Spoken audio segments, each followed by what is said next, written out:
My name is Venison Jeffrey, and this is the Workers' Rights Platform. But before we go into this video, listen to this gentleman. We must go beyond the political rhetoric, public relations, and platform campaigning, making a critical examination, staring the hard, cold facts right in its face. For instance, let us examine the state of our economy.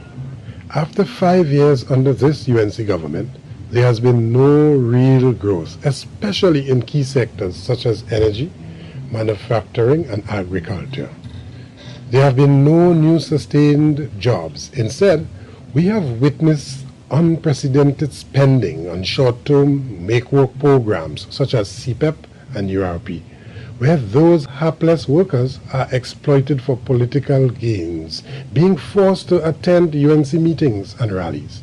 We continue to face rising food prices at the groceries, despite their claim of reducing inflation.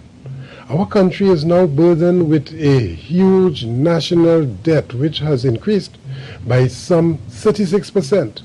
And with oil and gas still remaining our economic engine, clearly there has been no diversification of our economy. Despite their political rhetoric, the undisputable fact is that over the last 5 years, there have been absolutely no new revenue stream. In other words, no new source of income to our country.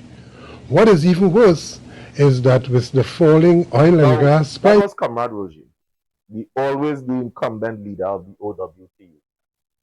Now, many of you may not know Comrade Roger at all, like some other people may have known him. And in carefully analyzing data, we must come to a conclusion that many of us is running from. Now, when the PNM would have taken the decision to close down Petrotrin, it was Petrotrin was owing the government. The government would have bailed out Petrotrin several times.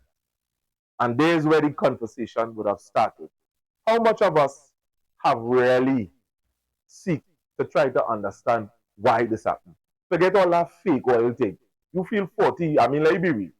Or you feel 40 million could really close down Petrotrin? If somebody take 40 million, if any oil entertain that thought, something wrong with oil. You know what really closed down Petrotrin? What the unions is not taking blame for? The many strikes that they would have done to raise pay, to stand against non-issues, issues that could have resolved, they would have shut down Petrotrin several times. Strikes. Not directly, but strategically. When they shut down operation, where it takes sometimes a weeks and a months on end, where it thing causing that. And then the government at the end of the day had to come and bail out the whole Petrotrin money. And they would have fallen to the tune of the union several times. And the union will never, ever take responsibility for that. But however, Trinidad and Tobago, we would have listened to our broadcast recently, and we would have heard nothing short of a confession from Ansel Roger. Ansel Roger is not a person to be trusted in any leadership position within this country or in the OWT Union. Let me tell you why. In a tape that was released from the OWTU platform, we would have heard a confession. The president of the OWTU would have confessed that he would have conspired against the PNM. And if, after listening to this clip, you haven't come to that conclusion, you are not patriotic. You are for party. Because Petrotrin was the lifeblood of this country. And there are several initiatives that have been tossed out by the PNM administration. Roger would have rejected all of those to serve his own agenda.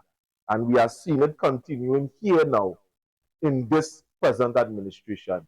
He only supports things that is in service to his agenda. And we must see it as that, Trinidad and Tobago. Pay attention to this clip, and you will hear and see for yourself.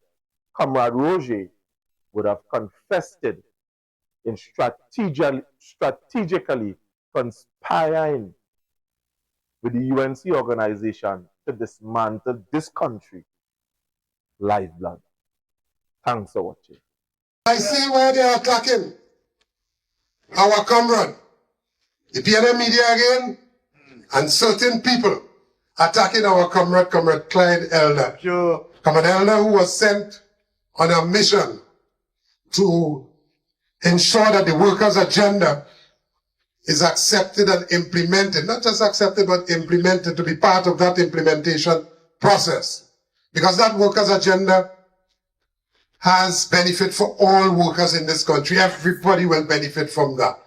And that workers' agenda was crafted together with years of discussion with the Honorable Prime Minister, then Leader of the Opposition. Years of discussion with the Honorable Prime Minister, then Leader of the Opposition. Years of discussion with the Honorable Prime Minister, then Leader of the Opposition. And therefore, we campaigned, the union campaigned. This union, your President General, campaigned on the basis of the workers' agenda where workers will benefit. Yeah. And that mission is being executed by both Comrade Kiza and Comrade Elder right now. Yeah, but I see where they are attacking the Comrade Elder. I want to say this evening to all, anybody, whether that person be a regional prime minister from CARICOM, who just lost at the polls, rightfully so, who want to attack our prime minister, or any other prime minister in the region, attacking our prime minister and our government, a government that we are a part of, we will defend our government fearlessly.